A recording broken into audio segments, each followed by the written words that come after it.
The room was dark, dank. It was depressing in there. The patient was asking how much longer he had to live. It just felt like a room full of depression. And so I had raised the blind up in that room, told him that we needed to get more light in. And then I realized that this was probably not going to be enough. We needed to do more for him. So I talked to our respiratory therapists because I knew that we needed to get him outside in the sun. And there's this little area in our hospital with nice trees and plants, and it's protected around from the wind. As you can see there, this particular day it was kind of partly cloudy, but there was sun that was coming out, and I really felt it really moved me that we needed to get this gentleman outside. So I wrote an order in the chart that he needed to get full sunlight every day for 20 to 30 minutes. And our respiratory therapist was just so resourceful in getting two oxygen tanks together, combining it to get this gentleman on enough oxygen to get outside and away from the hospital. And that's what we did. And so that happened on that very first day. And I went home thinking, well, let's see if this works. I mean, according to the studies, it seems as though near infrared radiation should work. People used this 100 years ago. What's the risk of doing it now? Let's try it. Hello, Living Manna Church members. So good to have you here on True Health Tuesday. So this is coming into the height of the flu season. So we're going to talk today about viruses, not just the flu, but also COVID is making a resurgence and all sorts of viruses. And it's very clear as to why this happens in December every year like clockwork. And it has to do with sunlight. And we're going to talk a little bit more about that today.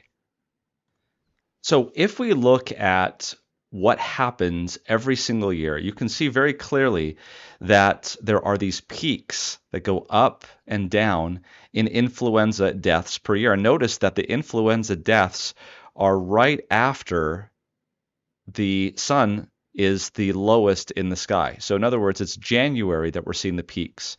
And you can see this very clearly. It's not something that you would miss easily here. And you can see this is very clearly what the situation is in terms of flu deaths per week in the United States. If you remember with COVID-19, they showed that, in fact, the surge in Europe during 2020 was not related to temperature of the country, was not related to humidity, but was actually related to the latitude. So in other words, the higher you were up on the globe, like in Finland down here, that's the first countries that actually got the COVID surge during 2020. So Finland, Sweden, Russia, Great Britain, all the way down in the south, finally at the very end, which was Greece.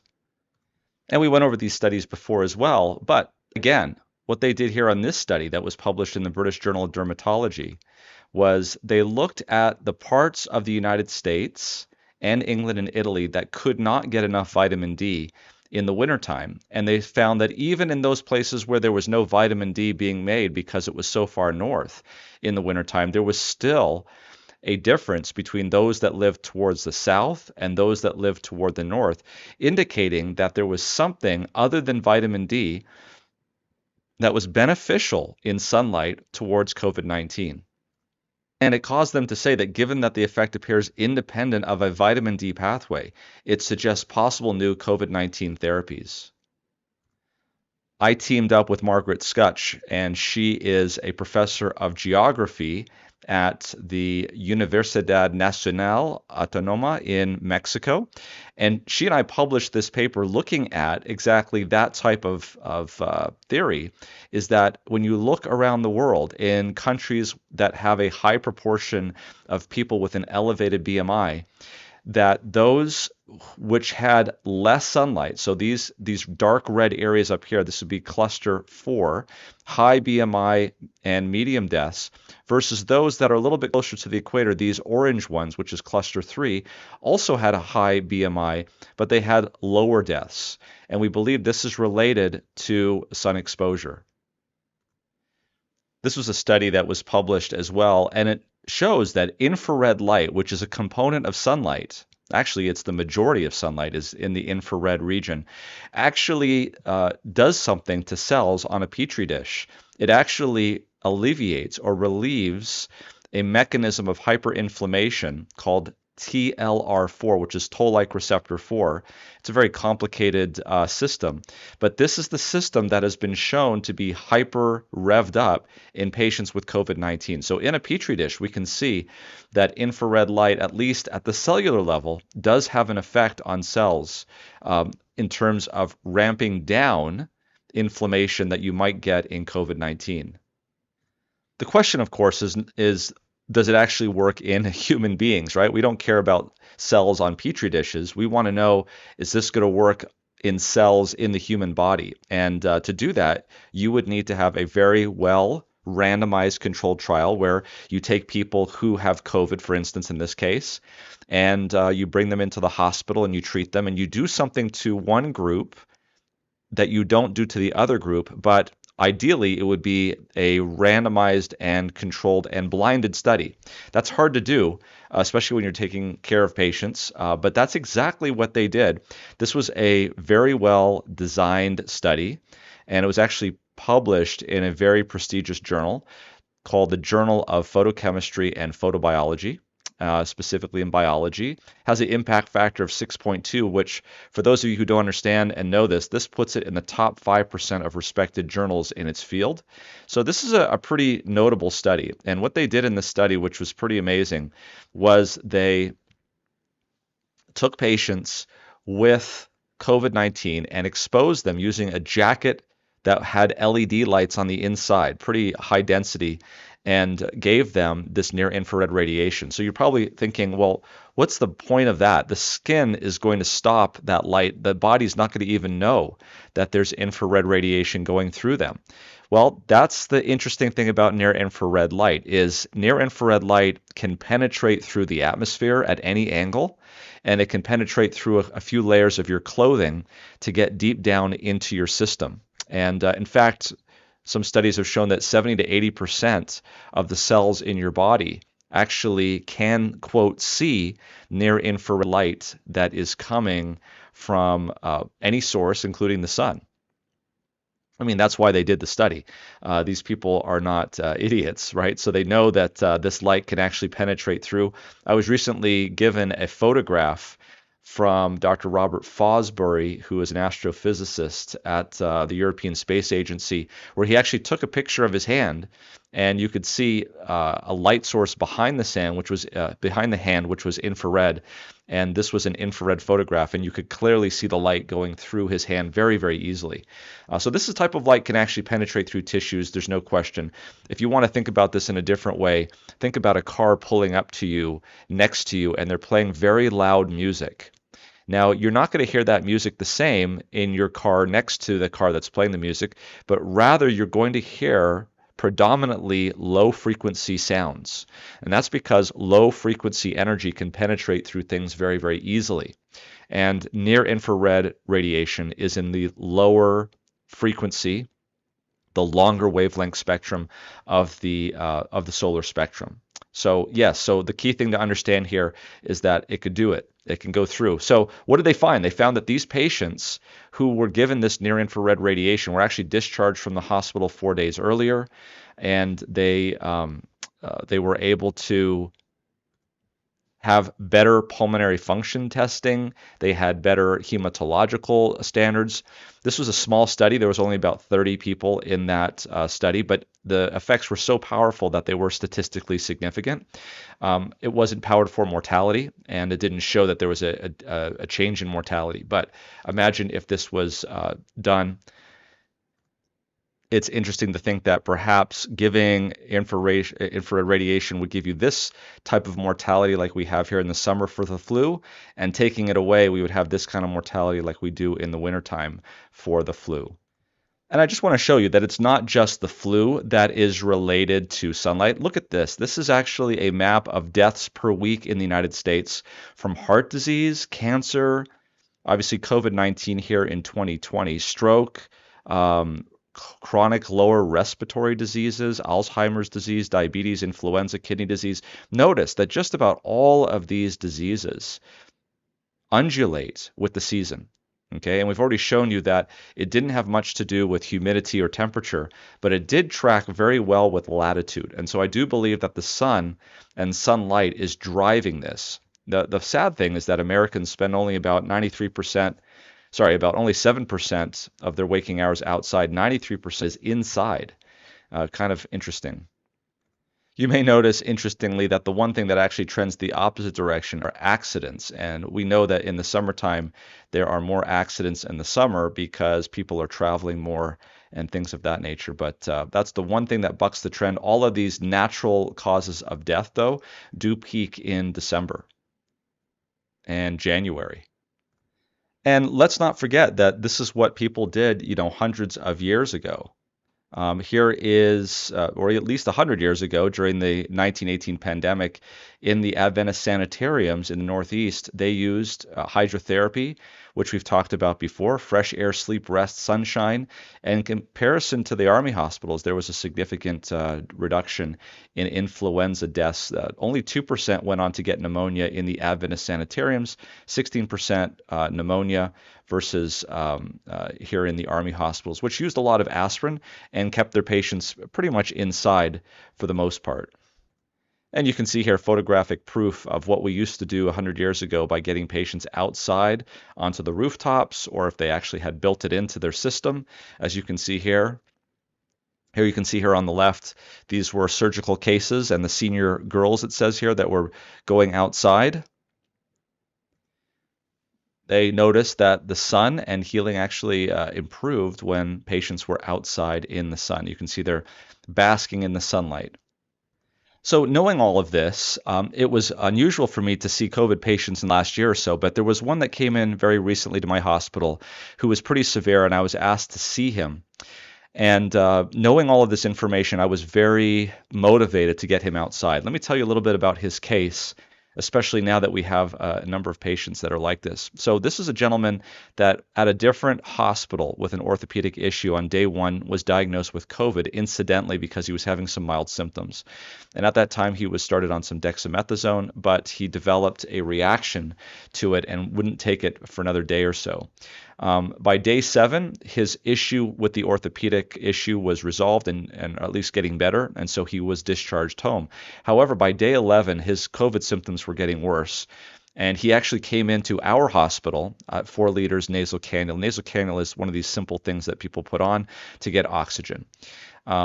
And the next day, by day 12, he had already gone up to a 10-liter oximizer, which is one of these devices that gives more oxygen. And this is when he was admitted to the hospital. He was started on Solumedrol, azithromycin, and they DC'd the Tylenol at that time.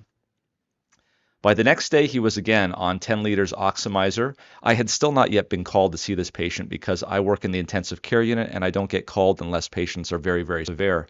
So you can imagine I was called on day 14 since he was diagnosed with COVID. At that time, he jumped to 35 liters, 100% FiO2 on high flow.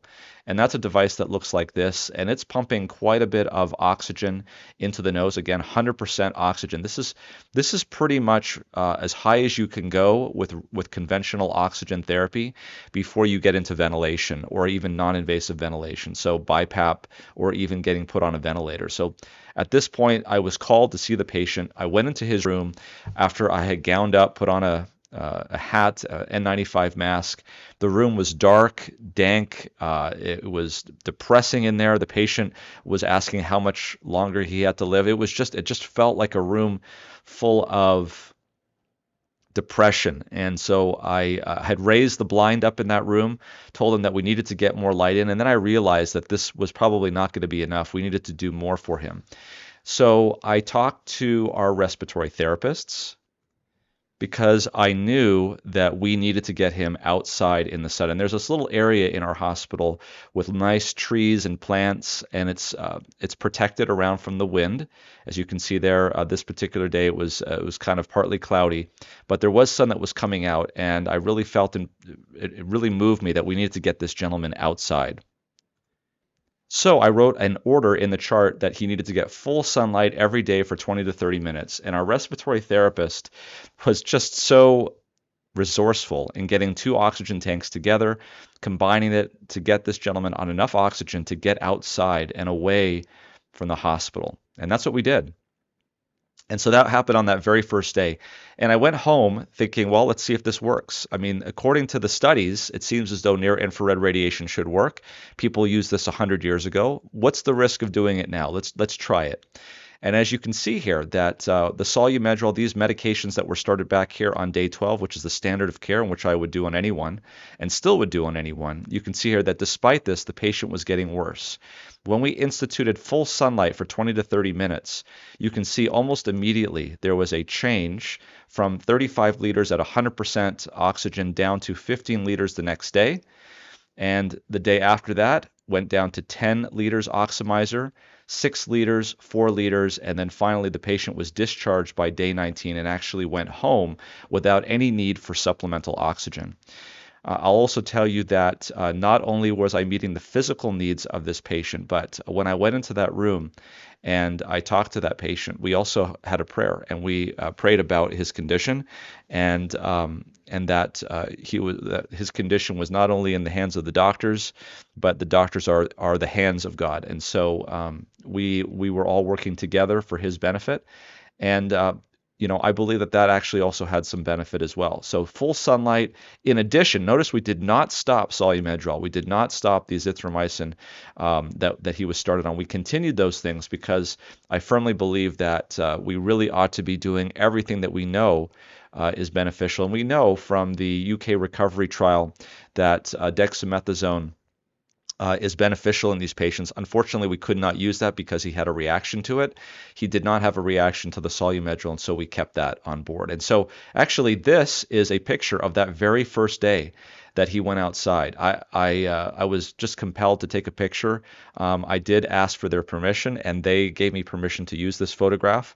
I called him up about a week or two later. He was still recovering from his orthopedic situation, but was feeling much better, and he told me something very interesting. He told me that first day that he was very depressed, but that when he got out, as you can see right here, this is him in the wheelchair, that he said that sun on him felt so good to get outside. And as you can see, this is anecdotal, but you can see that the oxygen improved dramatically. I cannot prove that sunlight worked because of this case report, because case reports don't prove anything. But I was convinced by the evidence of what I saw in the studies that were published showing this. And I have to say that it's very gratifying to see that research can actually have an effect on individuals. So I am fairly convinced that we need to have hospitals that allow sunlight. I think sunlight is very, very powerful. There have been many studies that have shown that people who get sunlight when they're in the hospital, they just do better.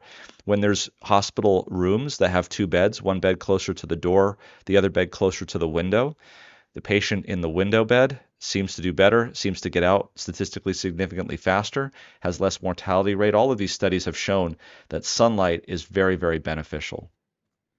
So I do really think that we ought to start rethinking our stance on hospital architecture. I really do think that we need to get patients outside more. And until we can make some real changes in how that happens, that we ought to be thinking about getting patients outside for 20 to 30 minutes a day if it's possible. So what can we do for ourselves? I think we need to be a champion if you're a healthcare worker at your hospital for sunlight. If not, if you have a family member who's hospitalized or taking care of someone who's sick, encourage them to get outside into the sun if it's safe. The best time to do this is anytime. Do it when you can, especially now in the wintertime when the sun is not very high.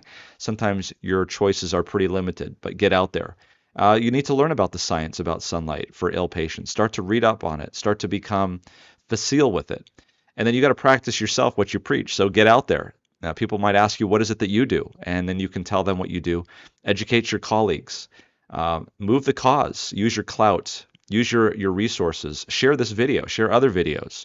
And I would have to say that, if hospitals are smart and they are financially responsible for the healthcare of their patients, which is becoming increasingly clear, they're going to do everything that they can to make sure that their patients are healthy, that they're discharged, and they don't come back as a bounce back, in other words, and they don't come back sick.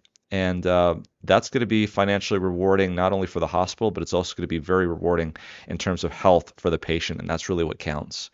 So my message to you during this 2023-2024 season, when the sun is low and there's respiratory viruses all around us, is one of the things that you can do, one of the biggest things that you can do very easily, that will improve your health and your resistance against respiratory diseases is to get outside and get at least 20 to 30 minutes of sunlight every day. That is key because unfortunately, a lot of us work. We get up in the morning before the sun comes up and we are home after the sun goes down. And at our work, we don't go outside. And I think this is detrimental. So do this and encourage others to do the same. So for True Health Tuesdays, this is Dr. Roger Seheult signing off. Thanks for joining us.